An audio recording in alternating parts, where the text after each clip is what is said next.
Hello' dear students, আজি আমি আৰম্ভ কৰিব ওলাইছোঁ ক্লাছ 10ৰ বায়'লজিৰ প্ৰথমটো চেপ্টাৰ। এইটো হৈছে তোমাৰ জীৱন প্ৰক্ৰিয়া, ইংলিছত কোৱা হয় লাইফ প্ৰচেছ। চ' বায়'লজি এইটো এটা প্ৰথম চেপ্টাৰ। আমি তিনিটা ভাগ আছে, ফিজিক্স, কেমেষ্ট্ৰি আৰু বায়'লজি। এতিয়া বায়'লজিটো পঢ়িবৰ কাৰণে আৰু মাৰ্কছ থ'বৰ কাৰণে খুবেই ধুনীয়া, ঠিক আছে। কিয়নো আমি যিমানখিনি কথা গম পাম, আজিলৈকে আমাৰ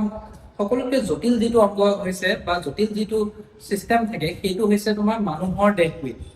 এই চেপ্টাৰটোত আমি মানুহৰ দেহৰ বিষয়ে গোটেইখিনি কথা বুজি পাম। কিয় পেটত এচিডিটি হয়, পেটতো আমাৰ এচিড চিক্ৰেশ্যন কেনেধৰণে হয়। প্লান্টৰ বিষয়ে আমি গম পাম, প্লান্টে কেনেধৰণে খাদ্য গ্ৰহণ কৰে, খাদ্য কেনেধৰণে বনায়, অক্সিজেন কেনেধৰণে লয়, কেনেধৰণে কাৰ্বন ডাই অক্সাইড এৰে, ৰাতি কিয় আমি গছৰ তলত বহিব নালাগে বা শুব নালাগে,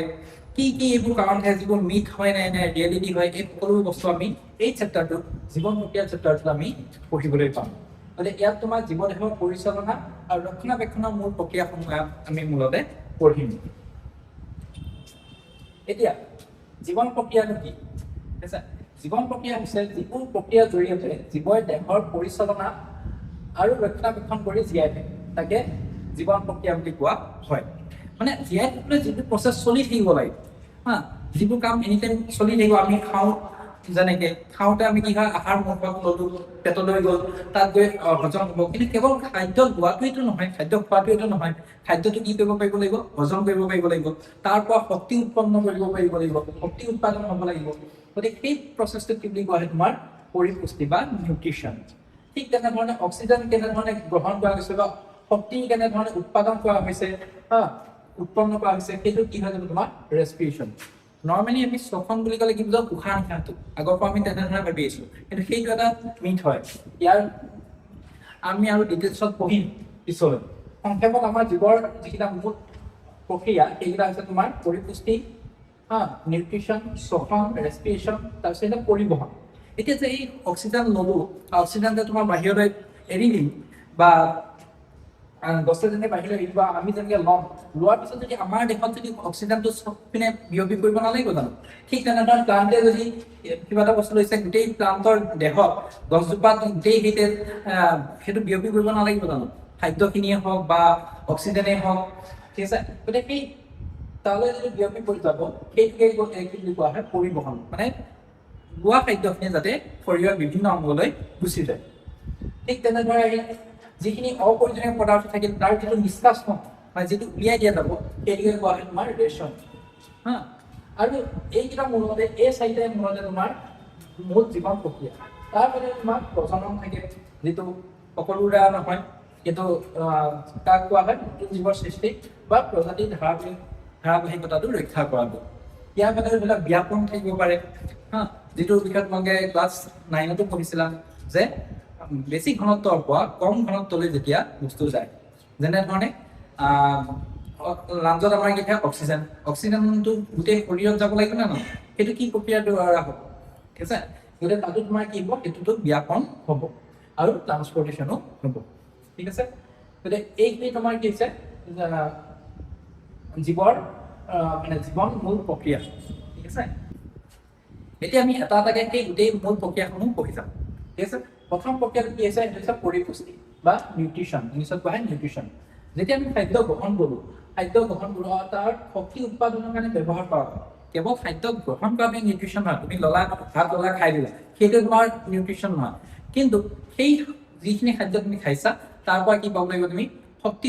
উৎপন্ন হ'ব লাগিব তোমাৰ শৰীৰত। তুমি নিজে শক্তি পাইছো বুলি অনুভৱ কৰিব লাগিব, বা সেই শক্তিৰ দ্বাৰা তুমি কাম কৰিব পাৰিছা, তেতিয়াহে সেইটো কি হ'ব, তোমাৰ পৰিপুষ্টি বা নিউট্ৰিশ্যন বুলি কোৱা হয়। এতিয়া নিউট্ৰিশ্যনৰ মূলতে দুটা ভাগ থাকে, এটা হ'ল স্বপোষিত পুষ্টি, অট'ট্ৰফিক নিউট্ৰিশ্যন, আৰু এটা কি হৈছে তোমাৰ পৰপোষিত পুষ্টি, হেটাৰট্ৰফিক নিউট্ৰিশ্যন, ঠিক আছে।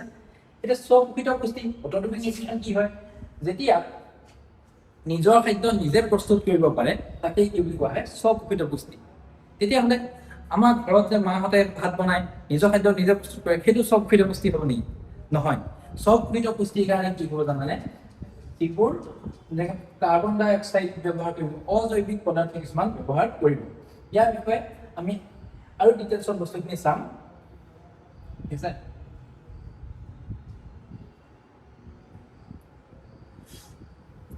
স্বপোষিত পুষ্টি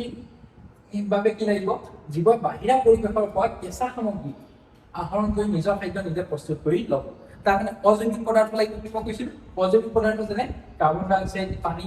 ঠিক আছে জৈৱিক আৰু অজৈৱিক পদাৰ্থ আছে তোমালোকে পাইছা মানে জৈৱিক জেনেৰেলি কি থাকে জৈৱিক বুলি ক'লে আমাৰ CH বন্ড থাকিব কাৰ্বন আৰু হাইড্ৰজেনৰ বন্ডিং থাকিব অজৈৱিক সেইটো নাথাকে কাৰ্বন আছে কাৰ্বন ডাই অক্সাইডৰ কাৰ্বন আছে কিন্তু সেইটো অজৈৱিক যিহেতু কাৰ্বন আৰু হাইড্ৰজেনৰ বন্ডিংটো নাই ঠিক আছে পানী ব্যৱহাৰ কৰি এইবোৰ ব্যৱহাৰ কৰি যিটো তোমাৰ পৰিপুষ্টি লোৱা হয় সেইটো কি বুলি কোৱা হয় স্বপোষিত পুষ্টি ঠিক আছে পৰোপোষিত পুষ্টি কাক কম জীৱ এটা খাদ্যৰ বাবে আন জীৱৰ ওপৰত যেতিয়া নিৰ্ভৰ কৰে কাৰ ওপৰত নিৰ্ভৰ কৰিব আন জীৱৰ ওপৰত নিৰ্ভৰ কৰিব প্ৰত্যক্ষ বা পৰোক্ষভাৱে কেনেধৰণে ডাইৰেক্টলি বা ইনডাইৰেক্টলি আন জীৱৰ ওপৰত ই নিৰ্ভৰ কৰে এতিয়া যেনে বাঘে সি কেতিয়াও ঘাঁহ নাখাব সি খাব হৰিণা ঠিক আছে বা মাংস গতিকে সি বেলেগ এটা জীৱৰ ওপৰত নিৰ্ভৰ কৰিলে নে নাই গতিকে সেইটোৱে কি হৈছে তোমাৰ পৰোপোষিত পুষ্টি ঠিক আছে এতিয়া প্ৰয়োজনীয় উপাদান কি কি লাগিব কি বস্তু হ'লেহে আমি বা খাদ্য বনাব পাৰিম আমি কেনেধৰণে পাৰিম হওক প্লাণ্টে কেনেধৰণে পাৰিব ঠিক আছে গছে কেনেধৰণে পাৰিব গতিকে গছে যেতিয়া বা পাতে যেতিয়া খাদ্য প্ৰস্তুত কৰিব তাৰ কাৰণে কি লাগিব সূৰ্যৰ পোহৰ লাগিব ঠিক আছে পত্ৰভৰিত লাগিব ক্ল'ৰফিল তোমালোকে শুনিছা চাগে এতিয়ালৈকে খাদ্য বনাবৰ কাৰণে প্লাণ্টৰ ঠাইত কি লাগিব সদায় ক্ল'ৰফিল লাগিব যদি ক্ল'ৰফিল নাই তেতিয়াহ'লে খাদ্য বনাব নোৱাৰিব আৰু ইয়াৰ উদাহৰণ কি দিছে তাকে সকলো সেউজীয়া উদ্ভিদ আৰু কিছুমান পেলাই ঠিক আছে গতিকে এইবোৰে কি কৰিব পাৰে নিজৰ খাদ্য নিজে প্ৰস্তুত কৰিব পাৰে ঠিক আছে পৰোপোষিত পুষ্টিত সূৰ্যৰ পোহৰ বা পত্ৰহৰিতৰ প্ৰয়োজন নাই ঠিক আছে উদাহৰণ মানুহ বা সকলো ধৰণৰ প্ৰাণী বুজি পাইছানে গতিকে কুৱেশ্যন আহে স্বপোষিত পুষ্টি আৰু পৰোপোষিত পুষ্টিৰ মাজত পাৰ্থক্য লিখা গতিকে এনেধৰণে কি কৰিবা পইণ্ট বনাই লিখিবা এটা দুটা আৰু তিনিটা পইণ্ট দি দিবা উদাহৰণৰ সৈতে তোমালোকে 2 বা 3 নম্বৰ লিখিলে মাৰ্কছ পাব বা এনেকুৱাকে এইটোকে এটা পইণ্ট কৰি লিখি দিব পাৰা যদিহে মনত ৰাখিবা 2 মাৰ্কছ আছে কমচে কম 2টা পইণ্ট লিখিবা বা 4টা পইণ্ট লিখিবা ঠিক আছে 3 মাৰ্কছ মিলে 3টা পইণ্ট লিখিবা তেতিয়া কি হ'ব মাৰ্কছৰ বেচিছত মানে তোমাৰ মাৰ্কছটো পইণ্টৰ বেচিছত দিয়া গতিকে তেতিয়া তোমালোকে স্কোৰিংটো ভাল হ'ব মানে দেই স্বপোষিত পুষ্টি আৰু পৰোপোষিত পুষ্টি মানে ডিফাৰেন্সটো পাৰ্থক্যটো নিশ্চয় বুজি পাইছা নহয় জানো এতিয়া আহিছোঁ স্বপোষিত পুষ্টিৰে এটা কি আছে খালু সংশ্লেষণ মানে খাদ্য যিটো বনাই প্লাণ্টে বা গছে সেইটো কি বুলি কোৱা হয় তোমাৰ ফটোচিনথেচিছ বা খালু সংশ্লেষণ বুলি কোৱা হয় সেই খালু সংশ্লেষণ তোমাৰ কেনেধৰণে হয় তাক কৰিবৰ কাৰণে কি কি উপাদানৰ প্ৰয়োজন ঠিক আছে গতিকে খালু সংশ্লেষণৰ বাবে কি হয় সূৰ্যৰ পোহৰ লাগিব না নালাগিব সূৰ্যৰ পোহৰটো সদায় লাগে তোমালোকে যদি মন কৰা গছবোৰ যদি চোৱা ভালদৰে ৰাস্তাই গৈ থাকিলে বা জেগাত সদায় দেখিবা গছবোৰে সূৰ্যৰ পোহৰৰ ফালে সদায় নিজৰ মানে গাটো বেছিকৈ হেলাই লৈ যায় কিয় লৈ যায় কিয়নো পোহৰটো সদায় সূৰ্যৰ পোহৰটো সদায় লাগে না সূৰ্যৰ পোহৰ যদি নাই তেতিয়াহ'লে সেইকাৰণে খাদ্য প্ৰস্তুত কৰিব নোৱাৰে ইয়াৰ ওপৰত বেছি এক্সপেৰিমেণ্টটো দিয়া আছে কিতাপত ঠিক আছে আৰু এই যে সূৰ্যৰ পোহৰ ল'লে সূৰ্যৰ পোহৰটো কেনেধৰণে শোষণ কৰিব ঠিক আছে শোষণ কৰিব ক্ল'ৰফিল বা পত্ৰহৰিতৰ সহায়ত ঠিক আছে এই পত্ৰহৰিতে পোহৰ শক্তি শোষণ কৰে লিখা আছে দেখিছেনে গতিকে এই পত্ৰহৰিটোকে ইংলিছত কি বুলি কোৱা হয় ক্ল'ৰফিল গতিকে ক্ল'ৰফিলে কি হয় এটা সেউজীয়া ৰঞ্জক পদাৰ্থ হয় আৰু ইয়াৰ সহায়তে তোমাৰ কি কৰে প্লাণ্টে গছে তোমাৰ সূৰ্যৰ পোহৰটো শোষণ কৰি ল'ব পাৰে এতিয়া এই যে ক্ল'ৰফিল আছে ক্ল'ৰফিল তোমাৰ থাকে ক'ত ঠিক আছে এই পত্ৰহৰিতবোৰ ক'ত থাকে এই পত্ৰহৰিতবোৰ তোমাৰ থাকে ওখৰ হৰিত কণা ক'ত থাকে হৰিত কণা মানে ইংলিছত কোৱা হয় ক্ল'ৰ'প্লাষ্ট এই যে দেখিছা এইটো ভিতৰত এইখিনি দিছিলে গ্ৰীণ কালাৰ সেউজীয়া ৰঙৰ ঠিক আছে সেউজীয়া বৰ্ণৰ বিন্দু আকাৰৰ গতিকে এইখিনি তোমাৰ কি হৈ গৈছে এয়া হৰিত কণা হয় এই হৰিত কণাৰ ভিতৰতে কি থাকে তোমাৰ পত্ৰহৰিত থাকে এতিয়া গম পালো আমি পত্ৰহৰিত ক'ত থাকে এতিয়া তাৰ ভিতৰত কি লাগিব পানী লাগিব মানে পানী ক'ৰ পৰা ল'ব মাটিৰ পৰা টিপাৰ জৰিয়তে পানী শোষণ কৰি ল'ব হা আৰু এই পানী অণুটো বিভাজিত হয় হাইড্ৰজেন আৰু অক্সিজেন উৎপন্ন হয় ঠিক আছে পানীৰ অণু H2O হয় না পানীৰ অণুটো কি H2O গতিকে এই H2O টো কি হয় বিভাজিত হৈ পেলাই হাইড্ৰজেন বেলেগ হ'ব আৰু অক্সিজেন বেলেগ হৈ যাব ঠিক আছে আৰু কি লাগিব তোমাৰ কাৰ্বন ডাই অক্সাইড ঠিক আছে এটা বায়ুমণ্ডলৰ পৰা আঁতৰ স্তমাতাৰ জৰিয়তে কাৰ্বন ডাই অক্সাইড গ্ৰহণ কৰা হয় ঠিক আছে আৰু ইয়াক বিজাৰণ কৰি ঠিক আছে কাৰ্বহাইড্ৰেট উৎপন্ন কৰা হয় গতিকে বায়ুমণ্ডলৰ লগত পাতৰ যিটো স্তম্ভতা মানে সৰু সৰু ৰং কিছুমান থাকে পাতৰ, ঠিক আছে। তাৰপৰা ইয়াৰ বিষয়ে আমি আৰু পঢ়িম ডিটেইলছত। কিন্তু সেই স্তম্ভতাৰ জৰিয়তে কি কৰে, কাৰ্বন ডাই অক্সাইডটো গ্ৰহণ কৰে। এতিয়া মূলত আমাৰ চাৰিটা বস্তু লাগিব, কি পানী,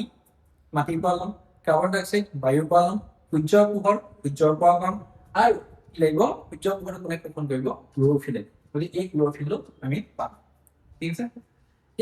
এইখিনি তোমাৰ কিহৰ কাৰণে লাগে, ফটোচিনথেসিসৰ কাৰণে।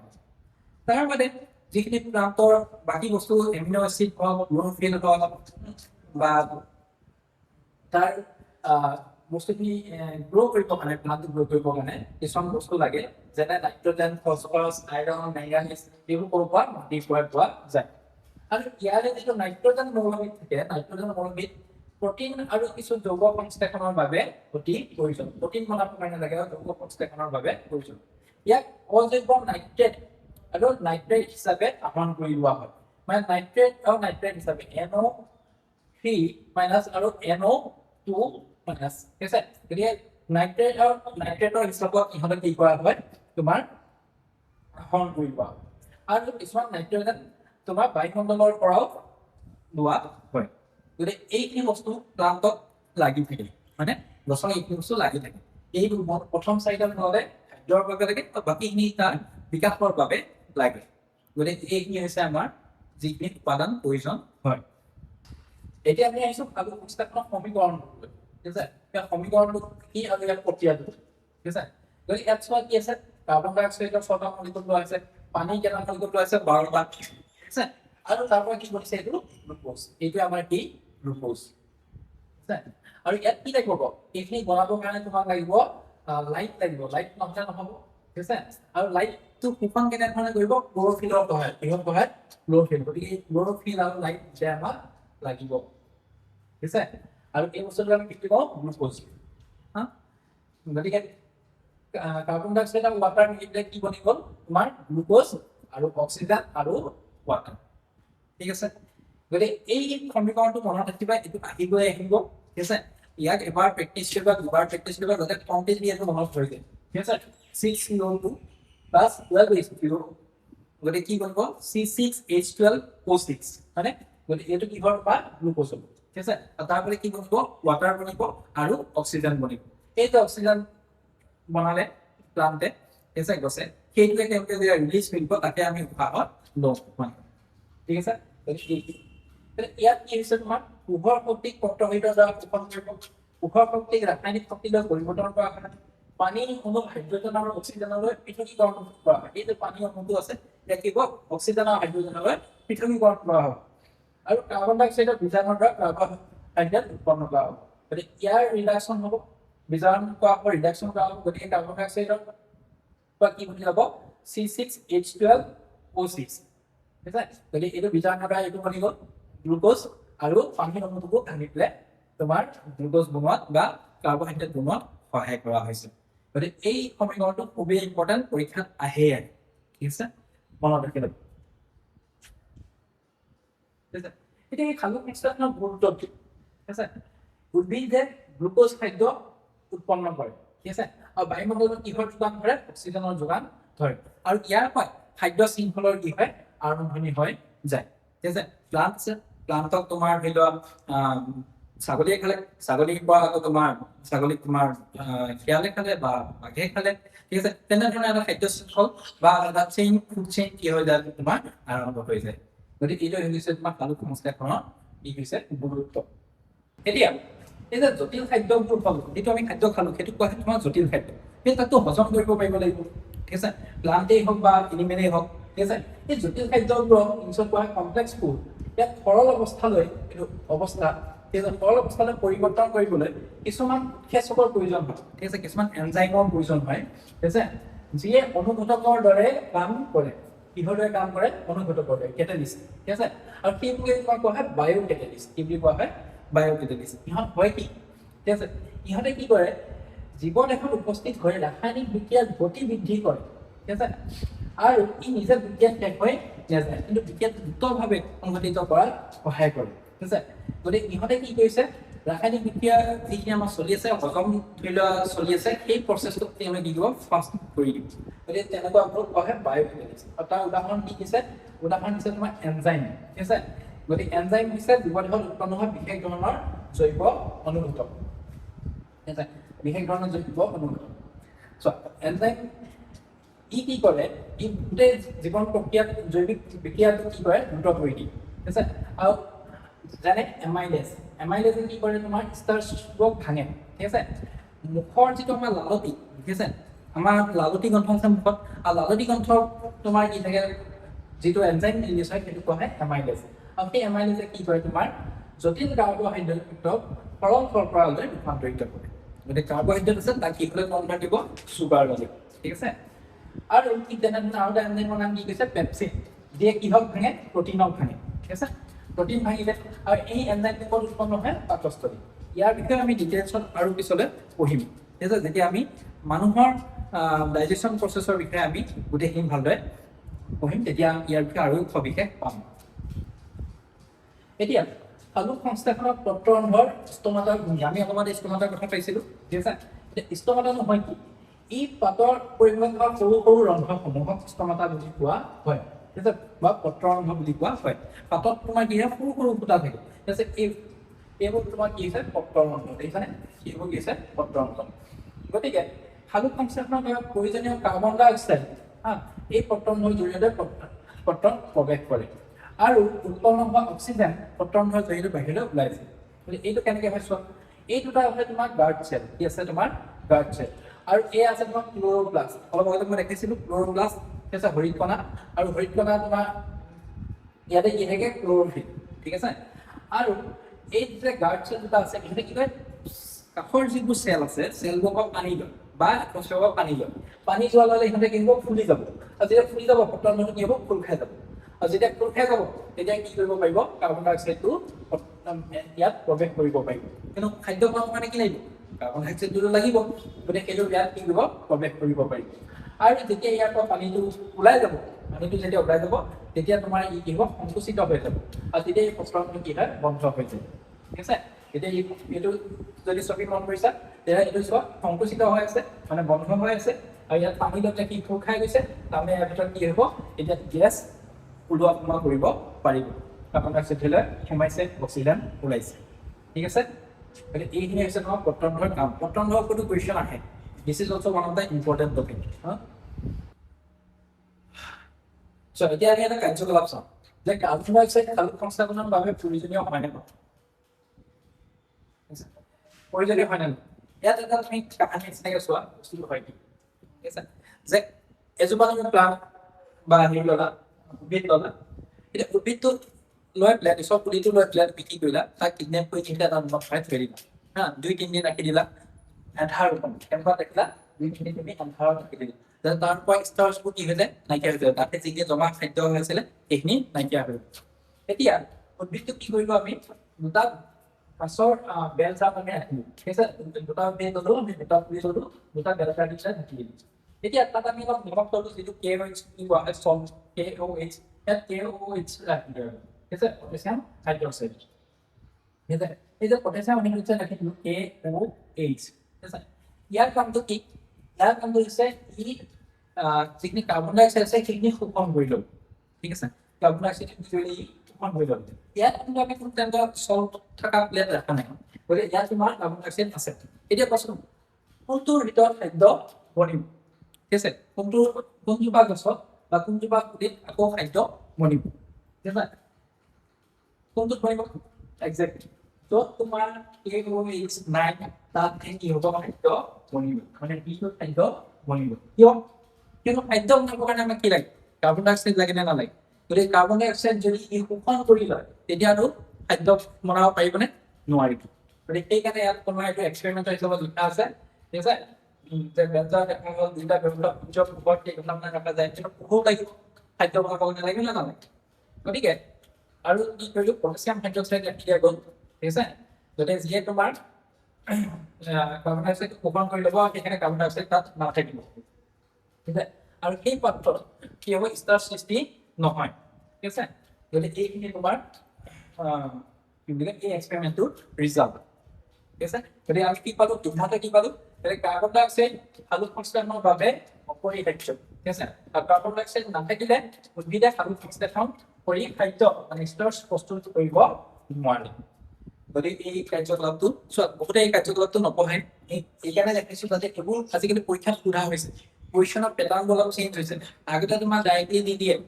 যে ষ্টমাটাৰ কাম কি বা কাৰ্বন ডাই অক্সাইড লাগে নে নালাগে সেইবোৰ আজিকালি এক্সপেৰিমেণ্টৰ সহায়ত সোধে যেনে এনেকুৱাকে দুটা তোমাৰ বেঞ্চাৰ দি দিলে দি পেলাই ক'ব যে কোনটোত বনিব কোনটোত নবনিব মানে কনচেপ্ট বেছ কুৱেশ্যনবোৰ সোধা হৈছে আজিকালি গতিকে কনচেপ্ট পাবৰ কাৰণে এনেধৰণে তোমালোকে প্ৰিপেৰেশ্যন কৰিব লাগিব ঠিক আছে বুজি পাইছা এইটো প্লান্টৰ বিষয়ে আমি ইতিমধ্যে পঢ়িলো কেনেধৰণে খাদ্য বনাই বা কেনেধৰণে গ্ৰহণ কৰে এতিয়া আমি জীৱই পুষ্টি কেনেকৈ আহৰণ কৰোঁ ঠিক আছে আৰু তাৰ বিশ্লেষণসমূহ কি প্ৰথমটো খাদ্য গ্ৰহণ কৰিব গতিকে খাদ্য গ্ৰহণ কৰাটো ইনজেকশ্যন বুলি কোৱা হয় ইনজেকশ্যন আৰু তাৰপিছত কি কৰিব সেই যিখিনি খাদ্য গ্ৰহণ কৰিলে যিখিনি খাদ্য খালে খোৱা খাদ্যখিনি কি কৰিব লাগিব পাচন কৰিব লাগিব ঠিক আছে ডাইজেশ্যন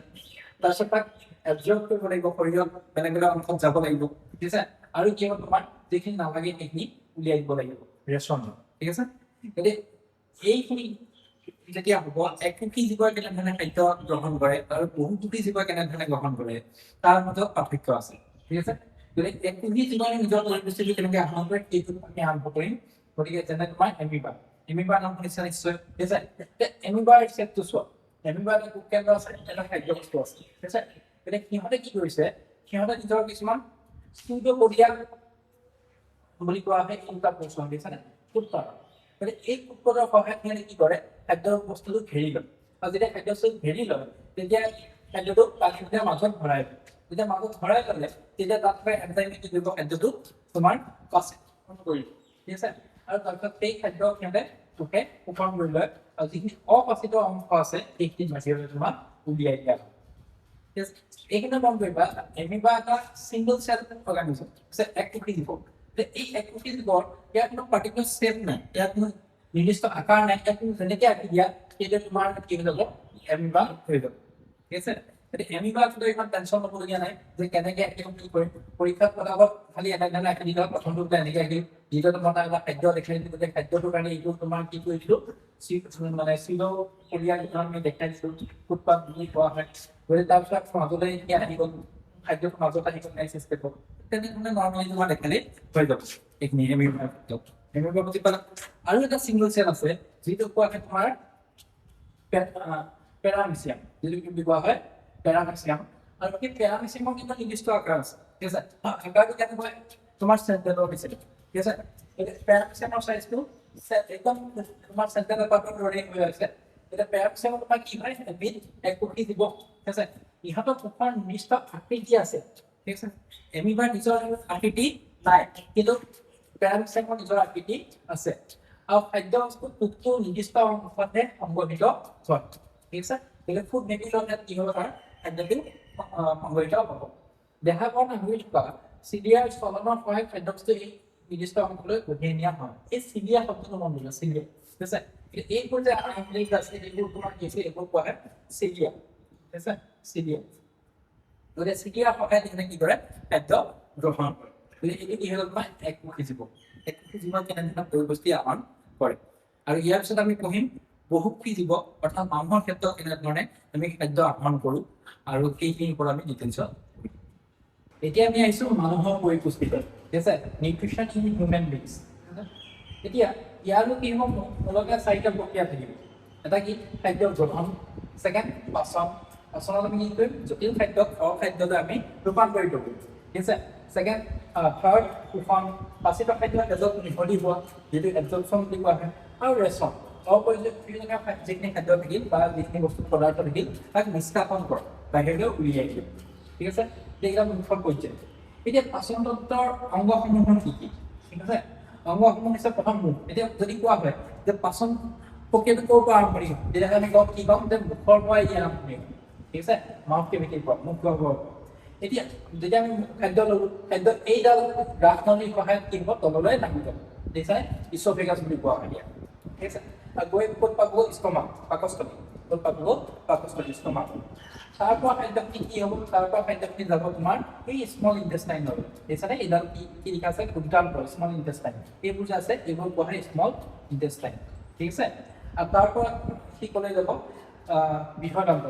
এই যে ডাঙৰকে দি আছে এডাল হৈছে তোমাৰ বৃহদান্ত ঠিক আছে আৰু এইবোৰত যেনেকৈ যকৃত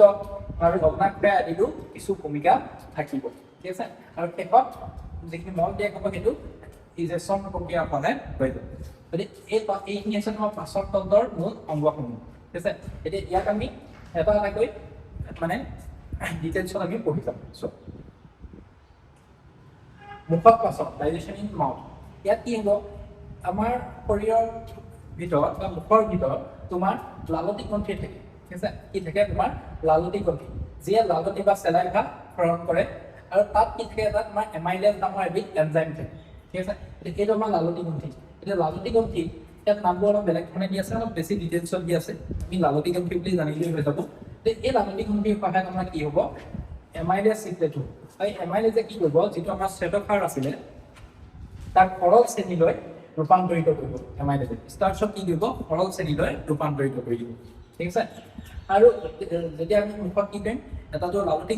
মিক্স হ'ব মিক্স হোৱাৰ লগে লগে তোমাৰ বস্তুখিনি সৰল কৰিবৰ কাৰণে সহজ হ'ব আৰু তাতে চুবাই আমি বস্তুখিনি সৰু কৰি পেলাম এতিয়া সেই সৰু কৰি পেলোৱা বস্তুখিনি কি হ'ব তোমাৰ গাঁত নলীয়েদি তললৈ নামি যাব এতিয়া এইডাল হৈছে তোমাৰ গ্ৰাফ নলী এডাল কি আছে তোমাৰ গ্ৰাফ নলী মুখ গৰ্ভত চুবোৱা খাদ্য গ্ৰাফ নলী বা ইছ'ফেগাছৰ সহায়ত পাকস্থলীত প্ৰৱেশ কৰে কিন্তু পাকস্থলী ঠিক আছে পাকস্থলীটো তোমাৰ কেনেকুৱা এটা হেৰি চেপত হৈ আছে মানে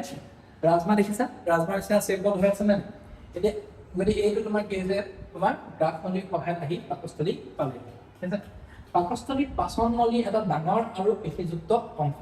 ঠিক আছে আচ্ছা ইয়ালৈ আহিলে আহোঁতে কিন্তু এটা বস্তু মন কৰিবা এই যে ডিঙিৰ মাজেৰে যে এনেকৈ যে আমাৰ খাদ্যখিনি আহিছে গ্ৰাফ নলীৰ মাজেৰে তেতিয়া তাত এটা তোমাৰ যিটো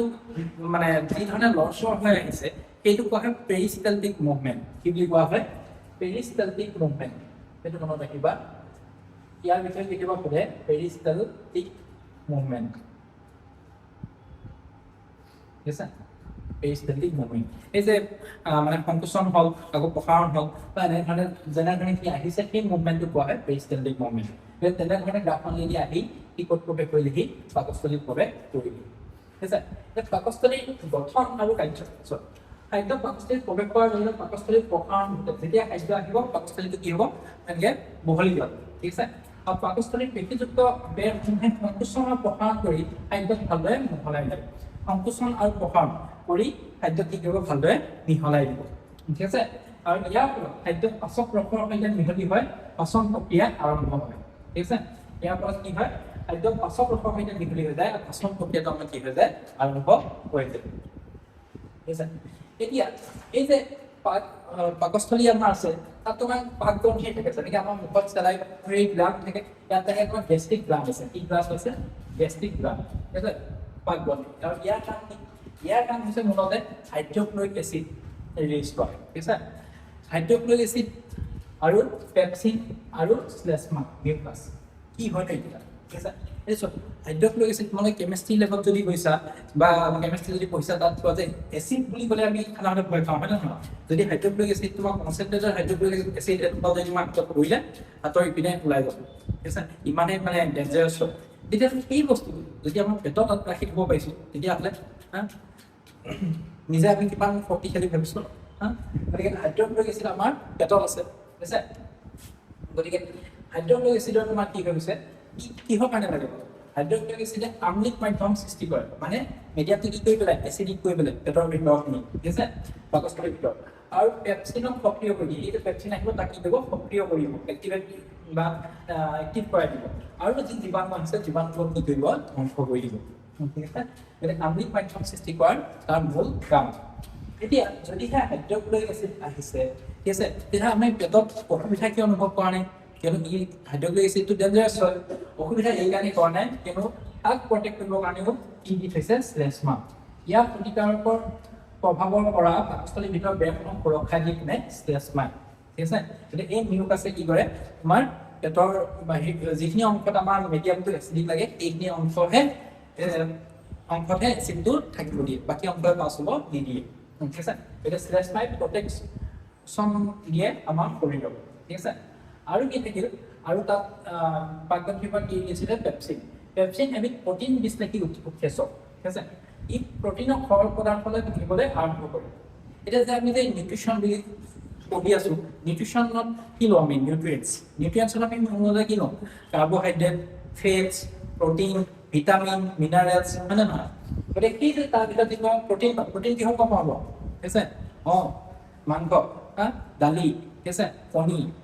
এইবোৰ পৰা আমি মূলতে কি পাওঁ, প্ৰটিন। গতিকে এই প্ৰটিন বিশ্লেষী উৎসেচক বুলি কাক কোৱা হয়, পেপচিনক। ঠিক আছে, গতিকে পাকস্থলী খাদ্য আমি মুখেদি ল'লো, তাত আমি চুবালো, সৰু কৰিলো, আৰু চেলাইভা মিক্স হ'ল, তাৰপৰা গ্ৰাফ নলীয়েদি আহি তোমাৰ ক'ত পালেহি, পাকস্থলীত কি মুভমেণ্টৰ সহায়ত আহিলে, পেৰিষ্টেলটিক মুভমেণ্টৰ সহায়ত আহিলে। আৰু পাকস্থলীত যেতিয়া আহিলে তাত কি থাকিব, গেষ্ট্ৰিক গ্ৰাণ্ডৰ পৰা কি ৰিলিজ হৈছে, হাইড্ৰক্লৰিক এচিড, পেপচিন আৰু শ্লেষ্মা। এতিয়া এইখিনি পাচন আৰম্ভ হৈ গ'ল, আৰু যেতিয়া অন্তৰ্বাচিত হৈ গ'ল, তেতিয়া এই খাদ্য স্ফিংটাৰ পেশীৰ সংকোচনৰ দ্বাৰা উদ্যান্তলৈ প্ৰেৰণ কৰা হয়। ক'লৈ প্ৰেৰণ কৰা হয়, উদ্যান্তলৈ প্ৰেৰণ কৰা হয়। এতিয়া আমি উদ্যান্তলৈ যাম। এতিয়া আহিছো উদ্যান্ত। এই যে পেটৰ ভিতৰত এইখিনি বস্তু আছে, এইটো হৈছে বৃহদাংগ। এইটো কি হৈছে, বৃহদাংগ। আৰু এই ৰঙা এইখিনি কি আছে, উদ্যান্ত, যাক পিছত কোৱা হয় স্মল ইন্টেষ্টাইন। এই বহুত দীঘল হ'ব পাৰে, ঠিক আছে, 7-8 মিটাৰলৈকে দীঘল হ'ব পাৰে। গতিকে এই উদ্যান্ত কি হয়, পাচন নলীৰ আটাইতকৈ দীঘল অংশ, ঠিক আছে। ইয়াৰ ভিতৰত স্থান ঠেক, কাৰণ ই বহুত পাক খায়, বহুত কি হয়, পাক খায়। তাতে এটা মন কৰিবলগীয়া যে মাংসভোজী প্ৰাণীৰ যি উদ্যান্ত থাকিব, তাতকৈ তৃণভোজী প্ৰাণীৰ উদ্যান্ত কিন্তু বেছি দীঘল হয়। ঠিক আছে, আৰু মাংসভোজী কি হয়, চুটি হয়, বুজিছানে, কি হয়, চুটি হয়। ঠিক আছে, কিয়নো ঘাঁহত যে হাৰ্ডিংবোৰ্ছ থাকে, তৃণভোজী প্ৰাণী থাকে, সিহঁতৰ উদ্ভিদত কি থাকে, চেলুলোজ, আৰু চেলুলোজৰ পাচনটো কি হয়, কঠিন হয়, তাৰ তুলনাত মাংসৰ সহজে বাচিত হয়। গতিকে সেইবাবে বাঘ আদি মাংসভোজী প্ৰাণীৰ উদ্যান্ত কি হয়, চুটি হয়। গতিকে ইয়ালৈ এইখিনিলৈ আছে আৰু কিছু কাম আছে। উদ্যান্ত থাকিলে উদ্যান্তৰ ভিতৰত তোমাৰ কি থাকে, বিলাই। ঠিক আছে, এতিয়া এই উদ্যান্তৰ ভিতৰত বিলায়ে কি কাম কৰে চোৱা, বিলায়ে এতিয়া আঙুলি নিচিনা আছে নহয়, কিন্তু উদ্যান্তৰ ভিতৰত থকা আঙুলি সদৃশ যিটো বস্তু, সেইটো কোৱা হয় বিলাই। ইহঁতবোৰে কি কৰে, সুষমৰ ক্ষেত্ৰফলখন বহুত বেছি বহল কৰি দিয়ে, আৰু ইয়াত যি ৰক্তবাহী জালিকা থাকে, ই পাচিত ক্ষেত্ৰ শোষণ কৰি দেহৰ সকলো কোষলৈ পঠিয়াই দিয়ে। গতিকে এই বিলাইবোৰ থাকে, ইণ্টেষ্টাইন আছে, ইণ্টেষ্টাইনৰ এই এনেকুৱা আঙুলি সদৃশ যিবোৰ বস্তু থাকে, সেইবোৰ বিলাই বুলি কোৱা হয়। ই ক্ষেত্ৰফলখন বহুত বহল কৰি দিয়ে, বহল কৰি দিয়াৰ ফলত বেছিকে খাদ্য তাত কি হ'ব পাৰে, শোষিত হ'ব পাৰে, আৰু এই বেছিকে খাদ্য যেতিয়া শোষিত হ'ব, তোমাক গঠন কৰি দিলে দেহৰ সকলো কোষলৈ কি হ'ব, পঠিয়াই দিয়ে। ঠিক আছে, এনেধৰণে কি হ'ব, উদ্যান্তৰ খাদ্য সম্পূৰ্ণ পাচন হ'ব। ঠিক আছে, খাদ্য শৰ্কৰা, প্ৰটিন আৰু চৰ্বি সম্পূৰ্ণ পাচন হয় ক'ত, উদ্যান্তত। আৰু এই অঞ্চললৈ যেতিয়া উদ্যান্তৰ কাম চলি থাকে, পাচন ক্ৰিয়া চলি থাকে, তেতিয়া এই অঞ্চললৈ যকৃত অগ্নাশয়ৰ পৰা পাচন গ্ৰহণ হয়। ঠিক আছে, এতিয়া যকৃত অগ্নাশয়নো কি ধৰণে কাম কৰে, কেনেধৰণে সহায় কৰে, এইটো আমি চাম। যকৃত, ঠিক আছে, এইটো দেখিছা লিভাৰ, ঠিক আছে, এইটো কি কোৱা হয়, লিভাৰ। ঠিক আছে, গতিকে এই লিভাৰত তোমাৰ কি দেখিলে, তোমাৰ যকৃত কি কৰে, পিত্তৰ চিক্ৰেট কৰে, বাইল জুইচ। ঠিক আছে, গতিকে এই কি কৰে, পাকস্থলীৰ পৰা যিটো খাদ্য আহিছে, তাক আম্লিক খাদ্যক ক্ষাৰকীয় কৰি তোলে, মানে এচিডিকক অলপ স্লাইটলি কি কৰি তোলে, বেছিক কৰি তোলে। আৰু চৰ্বি, ডাঙৰ ডাঙৰ ব্লক, ফেট গ্ল'বুলছ যিবোৰ থাকে, সেইবোৰ ভাঙি সৰু সৰু কণালৈ পৰিণত কৰে। ঠিক আছে, ডাঙৰ যিবোৰ আছিলে, ডাঙৰ ডাঙৰ মলিকিউল আহিছিলে, সেইবোৰ কিহলৈ কনভাৰ্ট কৰিলে, সৰু সৰু মলিকিউললৈ কনভাৰ্ট কৰি দিলে। আৰু এই যে সৰু সৰু কণালৈ ভাঙে, সেই প্ৰচেছটোকে কোৱা হয় তোমাৰ ইমালচিফিকেশ্যন। ঠিক আছে, ইয়াৰ ফলত কি হয়, উৎসেচকে চৰ্বিৰ ওপৰত সহজে ক্ৰিয়া কৰিব পাৰে। ঠিক আছে, যিবোৰ আমাৰ উৎসেচক এনজাইম আছিলে, এনজাইমবোৰে ক্ৰিয়া কৰিবৰ কাৰণে কি হয়, বস্তুবোৰ যে সৰু সৰু হ'ব, তেতিয়া ক্ৰিয়া কৰিবৰ কাৰণে ভাল হ'ব। আৰু সেইটো কামৰ কাৰণে তোমাৰ সেই প্ৰচেছটো কোৱা হয় তোমাৰ ইমালচিফিকেশ্যন, য'ত সৰু সৰু কণালৈ ৰূপান্তৰিত কৰা হয়। গতিকে এইটো লিভাৰ পালে, লিভাৰে কি চিক্ৰেট কৰে বুলি ক'লো, বাইল জুইচ। ঠিক আছে, আৰু সেইটো তোমাৰ ক'ত থাকে, এই গল ব্লেডাৰ। ঠিক আছে, যদি গল ব্লেডাৰ কিছুমান শুনিছা, গল ব্লেডাৰ যদি অপাৰেশ্যন কৰি উলিয়াই দিয়া হয়, গতিকে গল ব্লেডাৰ যদি অপাৰেশ্যন কৰি উলিয়াই দিয়া গৈছে, ঠিক আছে, তেতিয়াহ'লে কিবা ক্ষতি কৰিব নেকি শৰীৰত, কেনেধৰণে ই কাম কৰোঁ, ঠিক আছে, সেই কুৱেশ্যনটো তোমালোকে কমেণ্ট কৰি জনাবা, নহ'লে মই পিছত ইয়াৰ এনচাৰটো বাৰু দিম, ঠিক আছে। যিয়ে জানা কমেণ্ট কৰি জনাব যে গোল ব্লাডাৰ নাথাকিলে মানুহৰ শৰীৰত কি প্ৰভাৱ ঘটিব পাৰে, ঠিক আছে। আৰু এটা বস্তু আছে কি আছে পেনক্ৰিয়াছ, ঠিক আছে, অগ্নাশয়। অগ্নাশয় কেনেধৰণে কাম কৰে চোৱা, অগ্নাশয় অগ্নাশয়ৰ ৰস পেনক্ৰিয়েটিক জুচ নিৰ্গমন কৰে, ঠিক আছে। ইয়াত কি কি উৎসেচক থাকে, ইয়াত থাকে ট্ৰিপচিন যিয়ে প্ৰটিনক পাচন কৰে, আৰু থাকে কি লাইপেজ, ঠিক আছে, যিয়ে চৰ্বিক পাচন কৰে, ঠিক আছে। গতিকে ট্ৰিপচিন, প্ৰটিনক, লাইপেজ, চৰ্বি, এইটো 1-2 নম্বৰ প্ৰশ্ন আহিব পাৰে যে ট্ৰিপচিনে কি পাচন কৰে, লাইপেজে কি পাচন কৰে, বা ট্ৰিপচিন আৰু লাইপেজক কোনে চিক্ৰেট কৰে, অগ্নাশয়, ঠিক আছে। গতিকে অগ্নাশয়ৰ বিষয়ে আমি জানিলো। অগ্নাশয় এটা যিটো অৰ্গান যিয়ে তোমাৰ মানে উৎসেচক আৰু হৰমন দুইটাই ৰিলিজ কৰে, এইটো কুৱেশ্যন আহিছে কিন্তু মনত ৰাখিব, হৰমন আৰু এনজাইম দুইটাই নিৰ্গমন কোনে কৰে, অগ্নাশয় কৰে, ঠিক আছে। আৰু এই যে ক্ষুদ্ৰান্তৰ বেৰত যিবোৰ গ্ৰন্থি থাকে সিহঁতে কিছুমান আন্তৰিক ৰস মানে ইণ্টেষ্টিনেল জুইচ সিহঁতে নিৰ্গমন কৰে, ঠিক আছে। আৰু সেই আন্তৰিক ৰসবোৰে মূলত কিন্তু কি কাম কৰে চোৱা, সিহঁতে প্ৰটিনক এমিনো এচিডত কনভাৰ্ট কৰি দিয়ে, শৰ্কৰাক তোমাৰ গ্লুক'জলৈ কনভাৰ্ট কৰি দিয়ে, আৰু চৰ্বি কি কৰে তোমাৰ ফেটি এচিড আৰু গ্লিচাৰইডলৈ মানে কনভাৰ্ট কৰি দিয়ে বা ৰূপান্তৰিত কৰি দিয়ে, বুজি পাইছা ইমানখিনি। এতিয়া যেতিয়া তোমাৰ ইমানখিনি কাম হ'ল, আমি পাকস্থলীৰ বিষয়ে পঢ়িলো, তাৰপিছত ক্ষুদ্ৰান্তৰ বিষয়ে পঢ়িলো, ক্ষুদ্ৰান্তত তোমাৰ লিভাৰ আৰু অগ্নাশয় কেনেধৰণে সহায় কৰে সেইখিনিও পঢ়িলো। এতিয়া মূলতে আহিলে তোমাৰ কি বৃহদান্ত, যাক কোৱা হয় লাৰ্জ ইণ্টেষ্টাইন, ঠিক আছে। এতিয়া সুষম যিখিনি খাদ্য নহ'ল সেই খাদ্যভাগ ক'লৈ যাব, বৃহদান্তলৈ যাব, সেইটো লিখোনে হিউমেন বডিত এইটো তোমাৰ কি হৈছে বৃহদান্ত। গতিকে বৃহদান্ত খালি এটাই কাম কৰে কি অতিৰিক্ত পানীখিনি শোষণ কৰি লয়, যদি ইয়াত তোমাৰ যিখিনি খাদ্য গ'ল বা যিখিনি পাচন নহ'ল সেইখিনি তাত এৰি দিয়া গ'ল, তাৰ পৰা যদি কিবা পানী ল'ব পাৰে সেইটো বৃহদান্তই চেষ্টা কৰে, আৰু সেইটো কি হয় তোমাৰ যেনেকে পানীখিনি থাকে, গতিকে পানী কি হয় শোষণ কৰে আৰু মল গঠন কৰে, আৰু মল সিহঁতে ৰাখে, ঠিক আছে, সংৰক্ষণ। গতিকে এইখিনি তোমাৰ কি হৈছে বৃহদান্তৰ কাম। এতিয়া এই যে শোষণ নোহোৱা খাদ্য যিখিনি মলত পৰিণত হ'ল, মল কি হয় বায়ুৰ দ্বাৰা বাহিৰলৈ ওলাইছে, এই যে এনাছ আছে এনাছৰ দ্বাৰা কি হ'ব ই বাহিৰলৈ ওলাই যাব, আৰু সেইটোকে তোমাৰ কি বুলি কোৱা হয় ইংলিছত ইজেকশ্যন,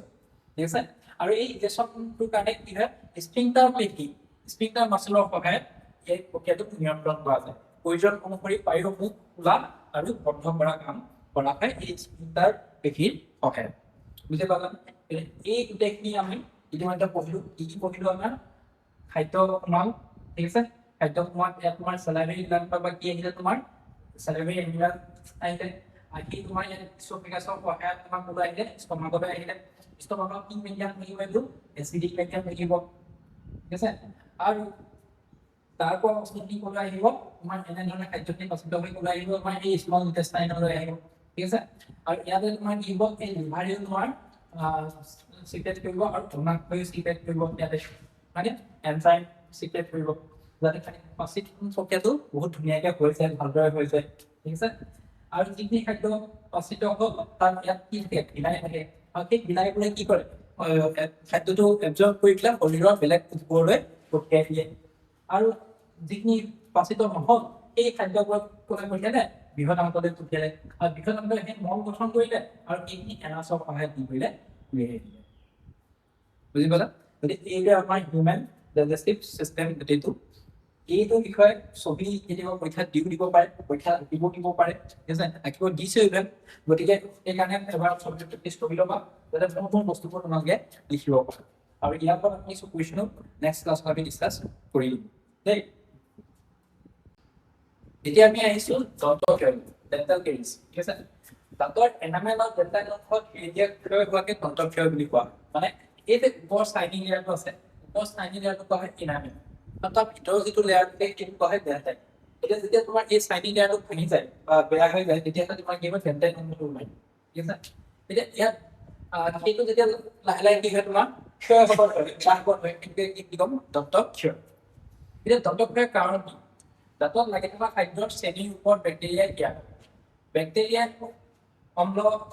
উৎপন্ন কৰে, আৰু এই অম্লই দাঁতৰ এনামেল কি কৰে ক্ষয় কৰে, ফলত দাঁতত ফুটা বা কেভিটি সৃষ্টি হয়, আমি যেতিয়া খাদ্য খাওঁ সেই খাদ্যবোৰ তেতিয়া দাঁতত লাগি থাকে তাত কি কৰিব কিছুমান বেক্টেৰিয়াই মানে কাম কৰিব ক্ৰিয়া কৰিব যাৰ ফলত কি হ'ব এচিড উৎপন্ন হ'ব আৰু সেই এচিডবোৰে কি কৰিব দাঁতক ক্ষতি কৰিব এতিয়া আৰু যদিহে সেই দাঁতৰ গুৰিত কিছুমান মানুহৰ দেখিছা হালধীয়া নিচিনা হৈ যায় লেতেৰা লাগি যায় গতিকে সেইবোৰ কোৱা হয় তোমাৰ ষ্টক তাঁতৰি হা সেই ষ্টকটো কি বুলি কোৱা হয় তাঁতৰি বুলি কোৱা হয় বা টেক বুলি কোৱা হয় ঠিক আছে আৰু এই কি কৰে দাঁতৰ গুৰিটো ঢাকি ৰাখে ঠিক আছে আৰু তেতিয়া লালত এইটো দাঁতৰ গুৰি লগা সোমাব নোৱাৰে আৰু যাৰ ফলত এচিডটো কি হয় সম্পূৰ্ণৰূপে প্ৰশমিত নহয় গতিকে সেই যে এচিডবোৰ যে উৎপন্ন কৰিছে বেক্টেৰিয়াবোৰে সেইবোৰ আমাৰ চেলাইভে কি কৰিলেহে ভিজুৱেল কৰিলে কিন্তু চেলাইভে তেতিয়া কাম কৰিব ভালদৰে নোৱাৰে আৰু ফলত কি হয় দাঁতৰ ক্ষয়টো বাঢ়ি যায় ঠিক আছে গতিকে সেই বস্তুটোকে কোৱা হয় তোমাৰ দন্তৰ ক্ষয় এতিয়া ইয়াক প্ৰতিৰোধ কেনেকৈ কৰিব ঠিক আছে প্ৰতিৰোধ কৰিবৰ কাৰণে কি কৰিব লাগে খোৱাৰ পিছত সদায় মানে ব্ৰাছ কৰিব লাগে কি আছে চেলভাৰ ব্ৰাছ কৰিব লাগে দাঁতৰ ব্ৰাছ কৰিব লাগে ঠিক আছে নিয়মীয়াকৈ পৰিষ্কাৰ কৰিব লাগে মিঠাই আদি যিবিলাক বস্তু খাব নালাগে আৰু দাঁত ব্ৰাছ কৰোঁতেও আমি খুব মানে বেছি ডাঠ ব্ৰাছ ইউজ কৰিব নালাগে অলপ পাতল কোমল ব্ৰাছ চাইবিলাক ইউজ কৰিব লাগে টুথপেষ্ট বহুত বেছি ইউজ কৰাটো ভাল কথা নহয় কিছুমানে এগাল টুথপেষ্ট লৈ পেলাই দাঁত মাজে সেইটো বহুত ভাল কথা নহয় মানে মুগ দালৰ চানাডাল অকণমান টুথপেষ্ট লৈ পেলাই দাঁত মাজে যাতে ভালদৰে কাম কৰি থাকিব গতিকে এইখিনিতে আমি কি বুজি পালো দন্তক্ষয় আৰু দন্তক্ষয় প্ৰতিৰোধৰ নিয়মসমূহ আমি জানিলো ঠিক আছে গতিকে আজি ইমানখিনি আমি পঢ়িলো বায়'লজি লাইফ প্ৰচেছৰ প্ৰথম ক্লাছত নেক্সট ক্লাছত আমি ইয়াৰ পিছৰ বস্তুখিনি আগুৱাই লৈ যাম ঠিক আছে থেংক ইউ জয়